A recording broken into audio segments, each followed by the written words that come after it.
आज की ताजा खबरों के अपडेट में बात करेंगे। बैंक खाता धारकों के लिए जरूरी खबर, 1 अप्रैल से बंद हो सकती है एसएमएस सर्विस।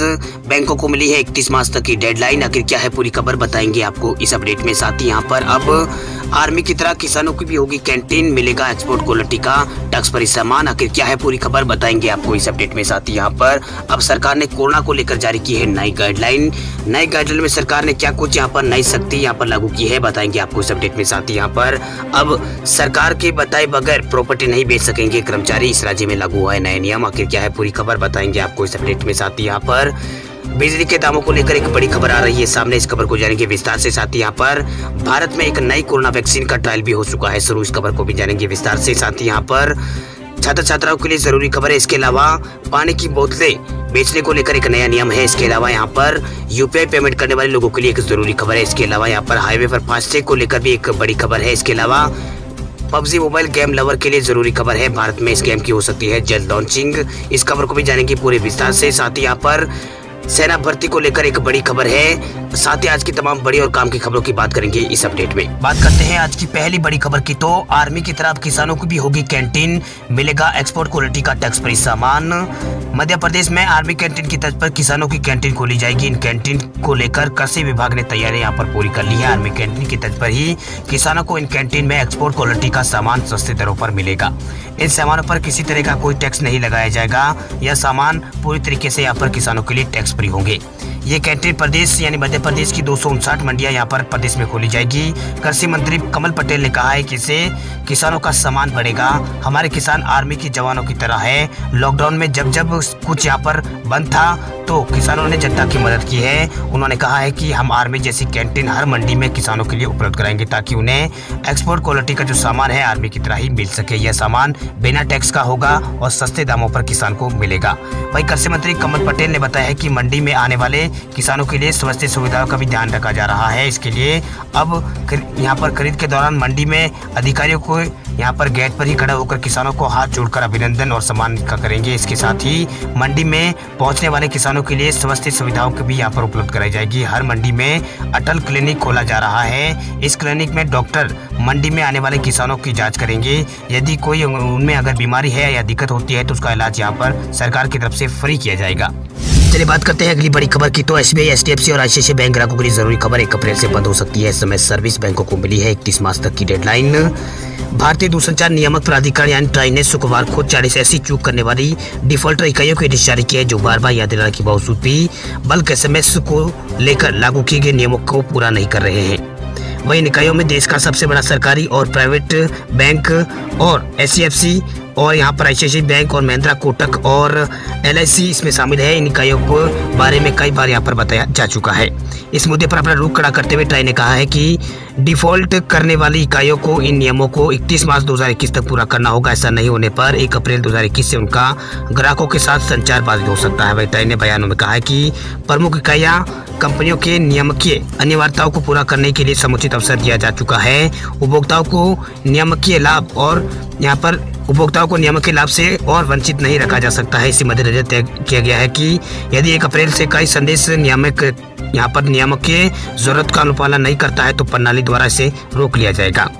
फिर बात करते हैं अगली बड़ी खबर की, तो 1 अप्रैल से बढ़ जाएंगे टीवी, दूध, फ्रिज, कूलर समेत इन जरूरी चीजों के दाम। आम लोगों की जेब पर पड़ेगा खास असर। आज से ठीक 4 दिन बाद अप्रैल के महीने की शुरुआत होगी। यह महीना लोगों के लिए काफी झटका देने वाला होगा। ये झटके लोगों के महंगाई के हो गए। पेट्रोल के बाद यहाँ पर पेट्रोल डीजल के बाद अब 1 अप्रैल से दूध, टीवी, पंखे, स्मार्टफोन के अलावा कई दूसरी चीजें महंगी होगी जिसका सीधा असर आम आदमी की जेब पर पड़ेगा। इसके अलावा टोल टैक्स और बिजली दरों के लिए भी यहाँ पर अधिक भुगतान करना होगा। आपको बता देते हैं कि कौन कौन सी चीजें होगी महंगी। उसमें पहली लिस्ट में इसमें पहला नाम है टीवी। टीवी इस बार होंगे महंगे 1 अप्रैल से। अगर आप टीवी खरीदने का प्लान बना रहे हैं तो 1 अप्रैल से पहले खरीद ले, क्योंकि टीवी खरीदना 1 अप्रैल से महंगा हो जाएगा। बीते 8 महीनों से टीवी की कीमतों में लगातार बढ़ोतरी यहाँ पर देखी गई है। इस बीच टीवी मैन्युफैक्चरर्स ने टीवी को पीएलआई स्कीम में लाने की मांग रखी है। ऐसे में माना जा रहा है कि 1 अप्रैल 2021 से टीवी की कीमतों में कम से कम 2 से 3 हजार रुपए की बढ़ोतरी हो जाएगी। इसके अलावा 1 अप्रैल से बढ़ जाएंगे दूध के दाम। 1 अप्रैल से दूध के दामों में इजाफा हो सकता है। किसानों ने चेतावनी दी है कि वे दूध के दाम जो दूध है इसके दाम 55 रुपए प्रति लीटर कर देंगे। हालांकि कितनी बढ़ोतरी की जाएगी यह 1 अप्रैल के बाद में ही साफ हो पाएगा। वही 1 अप्रैल पर यहाँ पर 1 अप्रैल के दिन एक्सप्रेस वे पर सफ़र करना पड़ेगा महंगा। दूध के अलावा आगरा और लखनऊ एक्सप्रेसवे पर सफर करना भी महंगा होने जा रहा है 1 अप्रैल से। उत्तर प्रदेश एक्सप्रेसवे औद्योगिक विकास प्राधिकरण ने वर्ष 2021-22 के लिए नई दरों को मंजूरी दे दी है। न्यूनतम 5 रुपये और अधिकतम 25 रुपये की बढ़ोतरी इसमें की जा सकती है। नई दरें है जो 1 अप्रैल से लागू हो जाएगी। इसके अलावा 1 अप्रैल से एसी, फ्रिज, कूलर भी हो सकते हैं महंगे। गर्मियों के मौसम में आप एयर कंडीशन यानी एसी को अगर खरीदने का मन बना रहे हैं तो आपकी जेब पर ज़्यादा असर पड़ सकता है। ऐसे में 1 अप्रैल से अगर आप पहले खरीदते हैं तो आपके ऊपर थोड़ा कम यहाँ पर प्रेशर पड़ेगा। ऐसी कंपनियां जो एशिया वगैरह बनाती है वो 1 अप्रैल से अपनी जो एसी और कूलर है इनकी कीमतें यहाँ पर बढ़ाने वाली है। वही फ्रिज की कीमतें भी इसमें यहाँ पर बढ़ाने की तैयारी कर रही है। चर्चा है कि एसी बनाने वाली कंपनियां 4 से 6% यहाँ पर कीमतें बढ़ाने का विचार कर रही है। यानी ऐसे प्रति यूनिट इसकी कीमत यहाँ पर 1500 से 2000 रुपये तक की यहाँ पर एसी यहाँ पर महंगी हो सकती है। इसके अलावा 1 अप्रैल से कार बाइक और स्कूटर हो सकते हैं महंगे। 1 अप्रैल के शुरुआत में यहाँ पर 1 अप्रैल के बाद यहाँ पर अप्रैल महीने में आप कार बाइक अगर खरीदने का मन बना है तो अलर्ट हो जाए, क्योंकि आप 1 अप्रैल से पहले वाहन खरीदिए, क्योंकि इसके लिए ज़्यादातर कंपनियां दाम बढ़ाने वाली है 1 अप्रैल से। मारुति, निसान जैसी कंपनियों ने तो दाम बढ़ोतरी का ऐलान भी यहाँ पर कर दिया है। वही 1 अप्रैल से हवाई सफ़र होगा महंगा। अगर आप भी हवाई जहाज की यात्रा करते हैं तो आपके लिए यहाँ पर ज़रूरी खबर है, क्योंकि आपकी जेब पर अब यहाँ पर थोड़ा बोझ बढ़ने वाला है, क्योंकि सरकार घरेलू उड़ानों के लिए किराए की न्यूनतम सीमा 5% बढ़ाने के यहाँ पर फैसला सरकार ने किया है। 1 अप्रैल से एविएशन सिक्योरिटी फीस यानी यहाँ पर ASPF भी इसमें बढ़ाने वाले हैं, इसमें यहाँ पर बढ़ने वाले हैं। ऐसे में 1 अप्रैल से घरेलू उड़ानों के लिए एयरलाइन सुरक्षा शुल्क 200 रुपये होगा। चलिए बात करते हैं अगली बड़ी खबर की। तो सीरम इंस्टीट्यूट ने दी एक और अच्छी खबर। भारत में शुरू हुआ है कोवावैक्स का ट्रायल। 2 वैक्सीन की मदद से भारत फिलहाल कोरोना महामारी की जंग लड़ रहा है। वह नए साल पर कोरोना वायरस काफी हद तक काबू में आ गया था, लेकिन अब हालात फिर से भारत में बिगड़ने लगे हैं। वही ऐसे में सीरम इंस्टीट्यूट ऑफ इंडिया ने यहाँ पर एक अच्छी राहत भरी खबर दी है। सीरम इंस्टीट्यूट के CEO आधार पुनावाला के मुताबिक भारत में नई वैक्सीन कोवावैक्स का ट्रायल शुरू हो गया है। इसका भी उत्पादन पुणे में स्थित सीरम इंस्टीट्यूट में ही यहाँ पर होगा। वही पुनावाला ने ट्वीट में लिखा कि फाइनली कोवैक्स का ट्रायल भारत में शुरू हो गया है। ये वैक्सीन नोवावैक्स और सीरम इंस्टीट्यूट मिलकर तैयार कर रहा है।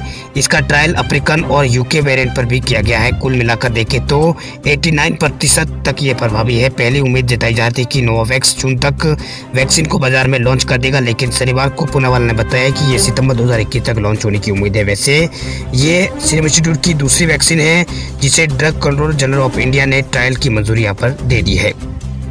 वही प्रधानमंत्री नरेंद्र मोदी ने 16 जनवरी को देश में कोरोना के खिलाफ टीकाकरण का अभियान शुरू किया था, जिसके तहत सीरम इंस्टीट्यूट की कोविशील्ड और भारत बायोटेक की वैक्सीन लोगों को लगाई जा रही है।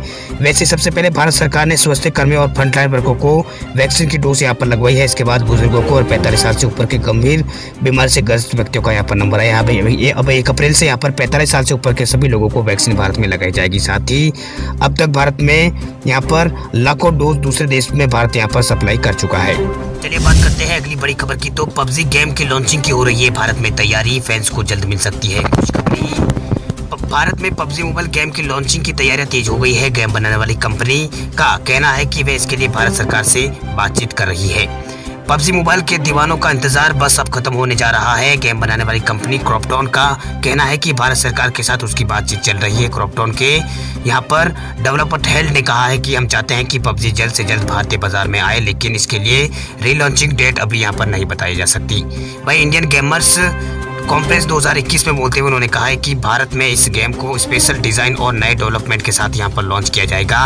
कंपनी इसकी तैयारियां यहाँ पर कर रही है। उन्होंने कहा है कि फिलहाल PUBG न्यू स्टेट के फ्री रजिस्ट्रेशन नहीं हो पाएंगे क्योंकि इसे ओपन नहीं किया जा सकता। भाई PUBG न्यू स्टेट गेम का नया एडिशन है। उन्होंने कहा है कि भारत में फिर ये गेम यहाँ पर लॉन्च करने के लिए हम भारत सरकार से अप्रूवल मिलने का इंतजार कर रहे हैं। जैसे ही कंपनी को इजाज़त अगर मिल जाती है तो इस गेम को जल्द ही भारत में लॉन्च कर दिया जाएगा। ये यहाँ पर कंपनी के हेड ने ये बात यहाँ पर कही है। चलिए बात करते हैं अगली बड़ी खबर की। तो पानी की बोतलें बेचने पर बदल गए हैं नियम। FSSAI ने जारी किया है नया आदेश। BIS मार्क होगा जरूरी तभी मिलेगा लाइसेंस। मार्केट में अब ऐसे पानी की बोतलें नहीं बेची जा सकेगी जिन पर BIS मार्क नहीं होगा। FSSAI ने यहाँ पर नया आदेश यहाँ पर जारी किया है, नए नियम लागू कर दिया है। जो मैन्युफैक्चरिंग कंपनियों की पैक्ड पानी या फिर मिनरल पानी बेचेंगी उन्हें FSSAI का यहाँ पर जो लाइसेंस है वो लेना होगा। इससे पहले यहाँ पर BIS का लाइसेंस भी लेना पड़ेगा। FSSAI ने यह आदेश यहाँ पर 1 अप्रैल 2021 से लागू, यहाँ पर जो FSSAI का ये जो नया नियम है वो 1 अप्रैल से लागू हो जाएगा। वही FSSAI एक्ट 2006 सेक्शन 31 के मुताबिक देश में किसी भी फूड बिजनेस को शुरू करने से पहले फूड बिजनेस ऑपरेटर का लाइसेंस यहाँ पर लेना पड़ता है। इसका रजिस्ट्रेशन आपको करवाना होता है। इसमें नया रेगुलेशन जोड़ा गया है कि कोई भी व्यक्ति पैक्ड पीने का पानी, मिनरल पानी की मैन्युफैक्चरिंग बिक्री के लिए प्रदर्शनी नहीं कर सकता अगर इसमें BIS यानी ब्यूरो ऑफ इंडियन स्टैंडर्ड्स यहाँ पर नहीं है।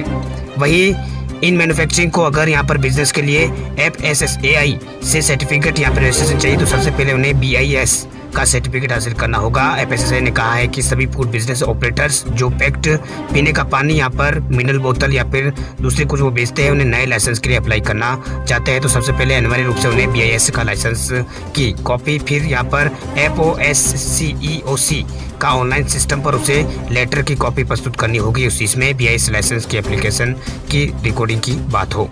चलिए बात करते हैं अगली बड़ी खबर की। तो ड्राइविंग लाइसेंस और RC अगर एक्सपायर हो गया है तो ये खबर आपके लिए बहुत ही काम की है। केंद्र सरकार ने शुक्रवार को ऐसे वाहन मालिकों को राहत दी है जिनकी गाड़ियों का परमिट खत्म हो गया या फिर उनका रजिस्ट्रेशन नंबर एक्सपायर हो गया है। यह नहीं, जो लोग अपना ड्राइविंग लाइसेंस रिन्यू नहीं करवा पाए हैं उनके लिए अच्छी खबर है। सरकार ने इन सभी दस्तावेजों की वैलिडिटी को अगले 30 जून तक के लिए बढ़ा दी है। ये फैसला कोविड-19 महामारी की वजह से नागरिकों के साथ होने वाली परेशानियों के मद्देनजर लिया गया है। यही नहीं, केंद्र सरकार ने राज्य सरकार को एडवाइजरी जारी करके कहा है कि ऐसे मामले में संबंधित अधिकारियों और सरकारी एजेंसियों के लोगों को यहाँ पर दूसरे लोगों को यहाँ पर परेशान नहीं करना चाहिए। अच्छे व्यवहार उनको करना चाहिए, बेवजह उन्हें परेशान ना करें। वही ड्राइविंग लाइसेंस, RC और परमिट अब 30 जून 2021 तक यहाँ पर वैलिड है। रोड ट्रांसपोर्ट और हाईवे मंत्रालय ने राज्यों को एडवाइजरी जारी कर वाहनों के फिटनेस, परमिट और रजिस्ट्रेशन और दूसरे दस्तावेज समेत ड्राइविंग लाइसेंस की वैलिडिटी यहाँ पर बढ़ा दी है, जो कि लॉकडाउन की वजह से 1 फरवरी 2020 के बाद से एक्सपायर हो चुके हैं या फिर 31 मार्च 2021 तक अमान्य होने वाले हैं। इससे पहले सरकार ने इस तरह की कई एडवाइजरी जारी की है, लेकिन माना जा रहा है कि यह ऐसी आखिरी एडवाइजरी हो सकती है। एडवाइजरी में कहा गया कि पूरे देश में कोविड-19 संक्रमण की वजह से लगातार बनी हुई स्थिति के मद्देनजर यह सलाह दी जाती है कि यहाँ पर ये जो ऊपर जो सभी दिखे गए हैं, जो ड्राइवर वगैरह यहाँ पर ड्राइवर लाइसेंस, RC और दूसरे जो गाड़ियों के जो परमिट है, उन सभी की वैलिडिटी अब 30 जून 2021 तक यहाँ पर सभी को वैध माना जाए। वही केंद्र की ओर से राज्यों को एडवाइजरी जारी करके कहा गया है कि वाहन से जुड़े जो दस्तावेज है वो 1 फरवरी से अगर एक्सपायर हो चुके हैं तो उनकी 30 जून 2021 तक उनकी मान्यता रहेगी।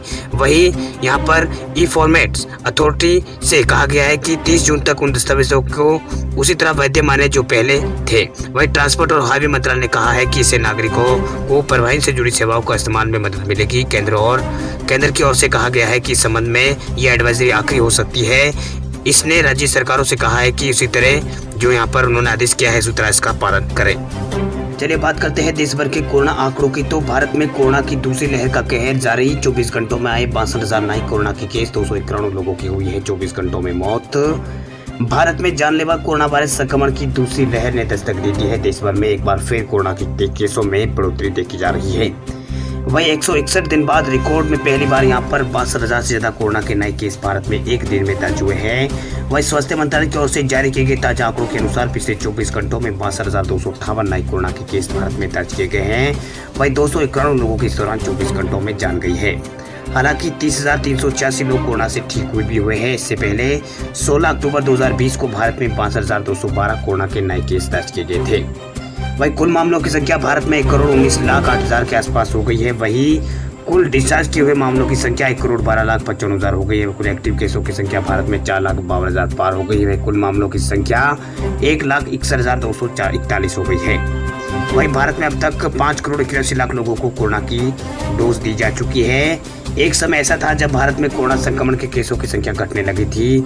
इस साल 1 फरवरी को भारत में 8,735 नए कोरोना के केस दर्ज किए गए थे। एक दिन में कोरोना के मामलों की यह संख्या सबसे कम थी इस साल के अंदर। वही देश में 16 जनवरी को कोरोना का टीका लगाए जाने का अभियान की शुरुआत हुई थी। वही कोरोना का टीकाकरण के 70वें दिन तक भारत में कुल यहाँ पर 5,81,09,000 के आसपास कोरोना की वैक्सीन डोज दी जा चुकी है, जिसमें बीते दिन 26 लाख से ज्यादा लोगों को कोरोना की खुराक यहाँ पर दी गई है। वही कोरोना के सबसे ज़्यादा मामले भारत में अगर किस राज्य में आ रहे हैं तो वो महाराष्ट्र है, क्योंकि महाराष्ट्र भारत में सबसे ज़्यादा मामले महाराष्ट्र से आ रहे हैं, यानी लगभग आधे से ज़्यादा मामले महाराष्ट्र राज्य से आ रहे हैं। वही कोरोना वायरस के सबसे ज़्यादा प्रभावित राज्यों में महाराष्ट्र पहले नंबर पर है। वही राज्य में कोरोना के कल 36,000 से ज़्यादा नए मामले दर्ज हुए हैं। वही पिछले 24 घंटों में 112 लोगों की मौत यहाँ पर हुई। हालांकि इस महामारी को मात देकर 17,000 से ज़्यादा लोग यहाँ पर ठीक भी हुए हैं। राज्य में अब तक कोरोना से 26,37,735 केस यहाँ पर दर्ज हो चुके हैं, जिनमें 53,907 लोगों की मौत हो चुकी है, जबकि 2,82,000 लोगों का अभी विभिन्न स्तरों में इलाज चल रहा है।